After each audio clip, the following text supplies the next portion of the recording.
नमस्कार, मेरा नाम है डॉक्टर सोनल शर्मा और आज हम यहाँ बात करेंगे कि हिलते दांतों का हम क्या इलाज करा सकते हैं और इसका क्या खर्चा आता है। क्योंकि बहुत सारे लोगों के ये क्वेश्चन रहते हैं, मैम हमारे दांत हिल रहे हैं, क्या इसे बचाया जा सकता है या इसे निकलवाना ही पड़ेगा। तो बता दें कि हाँ, इसे बचाया जा सकता है। इसके आपके दांत की कितना हिल रहा है उस हिसाब से। तो सबसे पहले बात करते हैं दांतों के हिलने के कारण और कितना हिल रहा है उस हिसाब से दांतों के ट्रीटमेंट मतलब हिलते हुए दांतों की ट्रीटमेंट अलग अलग होती है। जैसे कि दांत जो हिलता है, मतलब जो दांत की मोबिलिटी होती है, उसे नापने के लिए या उसे पहचानने के लिए ग्रेडिंग सिस्टम बनाया गया है। एक होता है ग्रेड 1, जब आपके दांत बहुत नॉर्मली बहुत हल्के फुल्के हिल रहे होते हैं, जस्ट नॉर्मल से थोड़ा सा ज़्यादा, ठीक है, तो वो आता है ग्रेड 1 में। देन आता है ग्रेड 2, जब थोड़े ज़्यादा हिल रहे होते हैं, मतलब 2 डायरेक्शन में दांत हिल रहा होता है, तो ये ग्रेड 2 सिस्टम होता है। देन आता है ग्रेड 3, जब दांत सभी डायरेक्शन में हिल रहा होता है। और बता दें कि ग्रेड 1 में आप अगर इलाज कराते हैं तो आपके दांत बिल्कुल ठीक हो जाते हैं। ग्रेड 3 में अगर आप कोई इलाज नहीं करवाते हैं तो एकमात्र बेस्ट ऑप्शन रह जाता है दांत का निकालना, यानी extraction of teeth is the best treatment for grade 3 mobility. तो सबसे पहले तो बात करते हैं क्या क्या ट्रीटमेंट हैं इसके। तो बता दें, सबसे पहला ट्रीटमेंट है स्केलिंग एंड रूट प्लानिंग।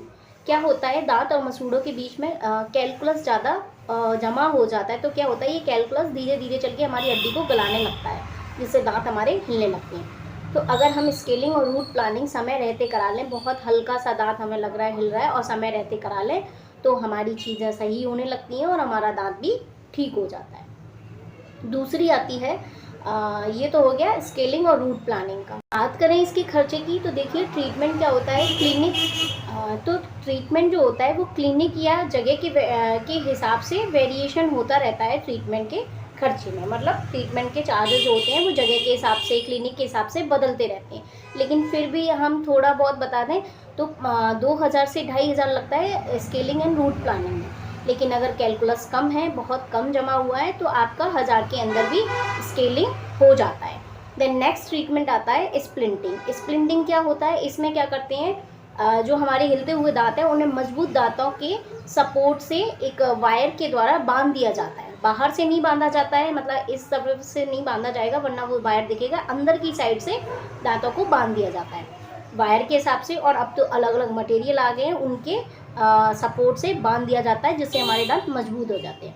बात करें स्प्लिंटिंग के खर्चे की, तो ये भी वेरिएशन होता है, लेकिन फिर भी 5000 आपका स्प्लिंटिंग में लगता ही है। मतलब आपकी स्प्लिंटिंग दांतों के सपोर्ट के हिसाब से लगभग 5000 का खर्चा। बात करें स्प्लिंटिंग के बाद दूसरा बात करें, आप कैपिंग भी करा सकते हैं। कैपिंग में क्या होता है, आपके दांत जो होते हैं मतलब जो हिल रहे हैं वो और जो नहीं हिल रहे हैं, उन दांतों के सपोर्ट के हिसाब से आपको एक ब्रिज लगा दिया जाता है।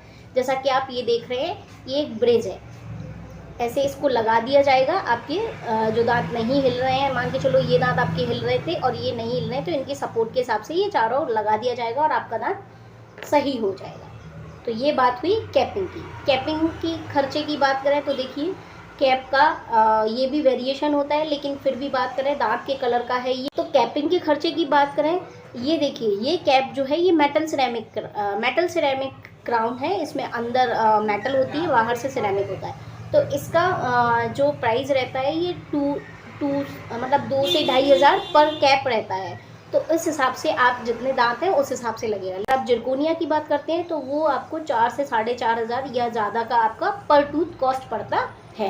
तो ये बात हुई कैपिंग की। नेक्स्ट ट्रीटमेंट आता है, आप सर्जरी करा सकते हैं जब आपके दांत बहुत ज़्यादा हिल रहे हो, या तो ग्रेड 2 या ग्रेड 3 में सर्जरी का ऑप्शन रहता है। इसमें क्या करती हैं, आपके फ्लैप को, ये आपका मसूड़ा है, आपके फ्लैप को ओपन करते हैं, फिर वहाँ पूरा क्लीन करेंगे। देन उसके बाद बोन ग्राफ्ट प्लेस किया जाता है।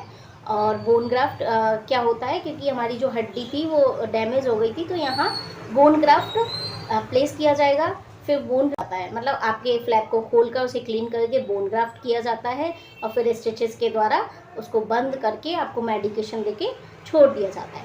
फिर बोन ग्राफ्ट से वहाँ होता क्या है, बोन फॉर्मेशन होने लगता है, जिससे हमारा दांत हिलना बंद या कम हो जाता है। अब बात करें ट्रीटमेंट की, तो ये जो सर्जरी वाला ट्रीटमेंट है पर क्वाड्रेंट के हिसाब से 5000 या 6000 लेके चलो, और अलग अलग भी लगते हैं, कुछ जगह पर ज़्यादा भी लग सकता है। क्वाड्रेंट क्या होता है, जैसे हमारा ऊपर का जबड़ा है, नीचे का जबड़ा है, तो ये यहाँ से सामने के एक दांत से लेके यहाँ तक का एक क्वाड्रेंट होता है, एक क्वाड्रेंट यहाँ का, ये क्वाड्रेंट, ये क्वाड्रेंट, तो पर क्वाड्रेंट के हिसाब से 5,000 लगते हैं और फिर कितने दांत हिल रहे हैं उस हिसाब से उनका ट्रीटमेंट का चार्जेस रहते हैं। वीडियो समझ में आया तो वीडियो को लाइक, सब्सक्राइब और कमेंट करें और आशा करते हैं आपको ये कंटेंट समझ में आया होगा। जैसा कि इसमें बताया गया है, जैसे जैसे हमारा ग्रेडिंग बढ़ता जा रहा है वैसे वैसे हमारा चार्ज भी बढ़ता जा रहा है। तो हमें ग्रेड 1 से ही, मतलब हमारा कैलकुलस ग्रेड 1 से ही और इवन उससे पहले ही हमें इलाज करा लेना चाहिए। जैसे ही कैलकुलस जमा होता है या कोई गंदगी जमा होती है तो हमें उसका ट्रीटमेंट करा लेना चाहिए, क्योंकि क्या होता है, डेंटिस्ट्री महंगी नहीं है बट लेकिन जब हम चीज़ें इग्नोर करने लगते हैं और हमारी चीज़ें बढ़ाने लगते हैं तो उसमें समय भी ज़्यादा खर्च होता है हमारे ट्रीटमेंट के लिए और पैसा भी ज़्यादा खर्च होता है। तो आशा करती हूँ कि आप इस वीडियो के द्वारा समझ पाए होंगे कि हमारी शुरू में ही लाइक ग्रेड 1 और बिफोर दैट ही अगर हम अपना ट्रीटमेंट करा लेते हैं तो हमारा समय भी खर्च नहीं होता है, हमारा उतना पैसा भी खर्च नहीं होता है।